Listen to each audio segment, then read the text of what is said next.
I wish I was on the West Coast, so that's where we're going to start this hour with Rams defensive tackle Aaron Donald. He doesn't look like he's taken a step back in quarantine. Oh, no. He posted these photos on his IG account showing he is in prime time playing shape. He also posted this video. Quarterbacks beware. Whoa. He's so scary. He spoke to the media yesterday, guys, and our Steve Weish started out by asking Donald about, the elephant in the room.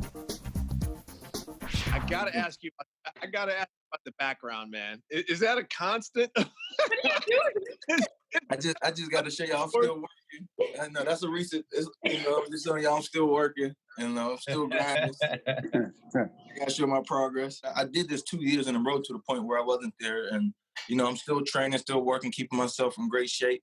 And this time, the only thing different is I'm getting an install. I'm getting to actually ask the coach questions, and overall, I think I'll be ready. I know we'll be ready. Just the way we going about it as far as off the field and mental things, but it just got to make sure guys is keeping their body right and keeping themselves in shape.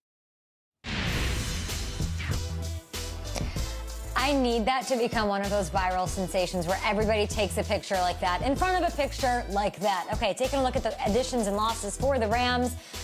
Losses on offense, that's going to put a little bit more pressure on Aaron Donald and the whole defense in 2020. Nate, you said that you played on teams where coaches pointed right to one side of the ball and said, yo, it's on you. Go win us this game. So, Sean McVay is known to be this offensive wizard, guru, whiz kid. Come training camp, is he going to point straight to the defense and say, yo, it's on you, win this game? I don't think it's ever going to be that for McVay because he has too much pride in his own offensive wizardry and the guys that he works with on the offensive side of the ball. But I could tell you, McVay is super excited right now. I spoke to him recently, and it's about the players, but he has been matched on the defensive side of the ball, both intellectually and with energy, from their new defensive coordinator, who might be the secret weapon in the NFC West this year. Guys, you know who that is? Not Khalil Mack. The guy talking with him with the Surface in his hand. That is Brandon Staley. Brandon Staley, 37 years old, who followed Vic Fangio from Chicago to Denver, and now is leaving Denver to be the new defensive coordinator and the young man who is filling in for Wade Phillips on the Rams coaching staff. That's Brandon Staley, new DC, 37. Look at his history. There's a resume there. Of course, he's one of the John Carroll guys. There's a long tradition of John Carroll coaches, whether it be McDaniels or any of those guys before him.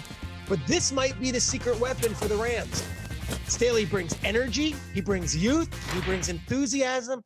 And whereas Wade Phillips was a fantastic defensive coordinator, and if you watched that Super Bowl 2 years ago, it was the offense that dropped the ball, not the defense. The defense played lights out against Brady.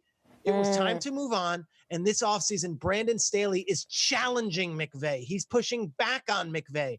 McVay's 34 years old. Staley's 37 years old. Together, they're hoping their youthful energy and optimism can revitalize this Rams franchise, because guess what? Jalen Ramsey, Aaron Donald, and a bunch of those players are still really, really good and still just in their prime, ready to prime on the rest of the NFC West. That's right. These guys are young and they're hungry, and I can appreciate coaches that are young and hungry because they can identify with their team. Now, when it comes to Sean McVay walking into his meetings and pointing to the defense, I don't think that's necessarily going to be the case because, like Peter said, he's so good at what he does as a coach. He's so good at drawing up plays. So him having that much confidence in himself, like he knows that if the team runs the offense the way that he game plans it out to be, they can put up 30, 35, 40. I mean, from what we've seen in Sean McVay's short stint as a head coach so far in his career, he can put up big numbers. So instead of walking into a defensive room or walking into a team meeting and pointing to the defense, I think he's pointing to a picture of the Kansas City Chiefs winning the Super Bowl. He's pointing to Kansas City and saying, guys, we can be that. Yeah, we can put up that many points per game. And not only can we put up that many points per game, forget about the parallels offensively. Let's do what they did on defense. Let's make sure the guys that we brought in, the guys that we draft, can make the same type of jump that the Kansas City Chiefs defense did. All of a sudden, we went from every other week somebody mentioning how bad the KC defense is to all of a sudden saying, wow, did the KC defense pretty much just hold down this game?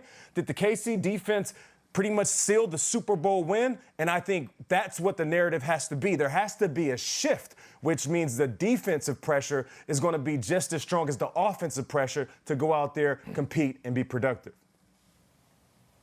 Yeah, I'm just pointed at Aaron Donald sitting here. He's a Martian. Remember defensive tackles? Keith Traylor, Tony Saragusa? They don't look like that.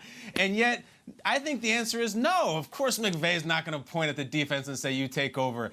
This is going to be McVay's finest hour. I think that's how he looks at it. This is going to be McVay's greatest coaching accomplishment. For all Shanahan did last year, I really think Shanahan drew a lot of respect and a lot of eyeballs when he was putting up points with Nick Mullins and Jeff Wilson Jr. a couple years ago. Look, you got Gurley, you got Brandon Cooks, you got some great, you can put up some points. But now that it's this offense for Sean McVay, this is like his chopped basket. It's like, good luck making a meal out of this. If you can do this, you're a chef. He opens the basket, and my guy Ted Allen would say, in your basket, Josh Reynolds, Tyler Higbee, Malcolm Brown, and Greg Dortch. Time starts now. Good luck whipping that together. I think he has the talent and the acumen to do it. I expect a lot of shots of Sean McVay sitting on the Gatorade cooler on the sideline while his defense is on the field, because this is not prime rib, escargot, and beluga that he's been dealt with.